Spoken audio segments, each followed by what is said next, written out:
U.S. has spent about $8 trillion on foreign wars and their consequences since September 11th, and trillions more for other military operations and for supporting military bases in 70 countries. And it still isn't spending enough to support its military competition with China in the area around China. In this cycle, the richer countries eventually get deeper into debt by borrowing from poorer countries that save more. It's one of the early signs of a wealth and power shift. This started in the United States in the 1980s when it had a per capita income 40 times that of China's and started borrowing from Chinese who wanted to save in dollars because the dollar was the world's reserve currency. Similarly, the British borrowed a lot of money from its much poorer colonies, and the Dutch did the same at their time. If the empire begins to run out of new lenders, those holding their currency begin to look to sell and get out rather than to buy, save, lend, and get in.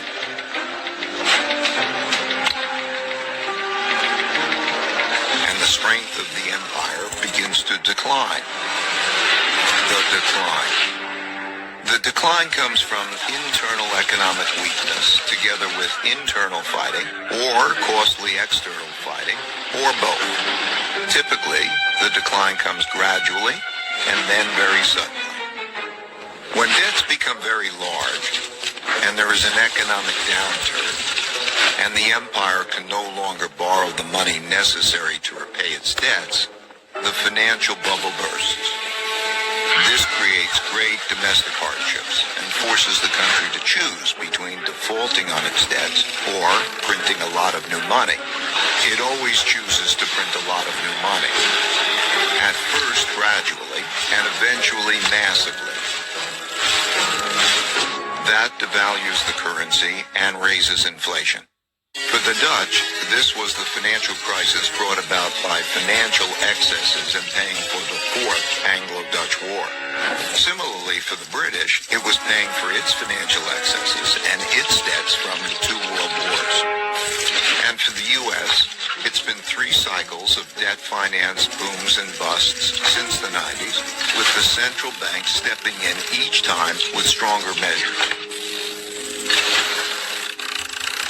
When the government has problems funding itself, when there are bad economic conditions, and living standards for most people are declining, and there are large wealth, values, and political gaps, internal conflict between the rich and the poor, as well as different ethnic, religious, and racial groups, greatly increases. This leads to political extremism that shows up as populism of the left or the right. Those of the left seek to redistribute the wealth, while those of the right seek to maintain the wealth in the hands of the rich. Typically, during such times, taxes on the rich rise, and when the rich fear their wealth and well-being will be taken away, they move to places, assets, and currencies they feel safer in. These outflows reduce the empire's tax revenue, which leads to a classic, self-reinforcing, hollowing out process. When the flight of wealth gets bad enough, governments outlaw it. Those seeking to get out begin to panic. These turbulent conditions undermine productivity, which shrinks the economic pie and causes more conflict about how to divide the shrinking resources. Populist leaders emerge from both sides and pledge to take control and bring about order. That's when democracy is most challenged because it fails to control the anarchy, and it is when the move to a strong populist leader who will bring order to the chaos is most likely. As conflict within the country escalates, it leads to some form of revolution or civil war to redistribute wealth and force the necessary big changes. This can be peaceful and maintain the existing order, but it's more often violent and changes the order. For example, the Roosevelt Revolution to redistribute wealth was relatively peaceful and maintained the existing internal order, while the French Revolution, the Russian Revolution, and the Chinese Revolution were much more violent and led to new internal orders. This internal conflict makes the empire weak and vulnerable to rising external rivals who, seeing this domestic weakness, are more inclined to mount a challenge. This raises the risk of great international conflict, especially if the rival has built up a comparable military. Defending oneself and one's empire against rivals requires great military spending, which has to occur as domestic economic conditions are deteriorating and the empire can least afford it.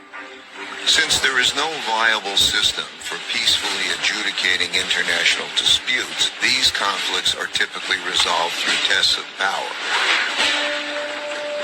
As bolder challenges are made, the leading empire is faced with the difficult choice of fighting or retreating. Fighting and losing is the worst outcome. But retreating is bad too, as it cedes progress to the rival and signals that the empire is weak to those countries that are considering which side to be on. Poor economic conditions cause more fighting for wealth and power, which inevitably leads to some kind of war. Wars are terribly costly. At the same time, they produce the tectonic shifts that realign the new orders to the new realities of wealth and power in the world. When those holding the reserve currency and debt of the declining empire lose faith and sell them, that marks the end of its big cycle. Of the roughly 750 currencies that existed since 1700, less than 20% now exist, and all of them have been devalued. For the Dutch, this happened after their defeat in the Fourth Anglo-Dutch War, when they weren't able to repay the massive debts they built up during it. This led to a run on the Bank of Amsterdam and a desperate sell-off, forcing massive money printing, which devalued the currency and the empire into irrelevance. For the British, this happened after World War II, when despite their victory, they could not repay the massive debts they borrowed to fund their war effort. This led to a series of money printing, devaluations, and sell-offs in the British pound as the U.S. and the dollar emerged dominant and created a new world order. At the time of this recording, the United States hasn't yet reached this point. While it has massive debt, spends more than it earns, and funds this deficit with more borrowing and printing huge amounts of new money, the big sell-off in dollars and dollar debt hasn't yet begun. And while there are great internal and external conflicts occurring for all the classic reasons, they've not yet crossed the line to become wars. Eventually, out of these conflicts, whether they're violent or not, come new winners who get together and restructure the losers' debts and political systems and establish the new world order. Then, the old cycle and empire ends, and the new one begins, and they do it all over again. It's most often the case that a nation's greatest war is with itself, over whether or not it can make the hard decisions needed to sustain success. As for what we need to do, it comes down to just two things. Earn more than we spend and treat each other well.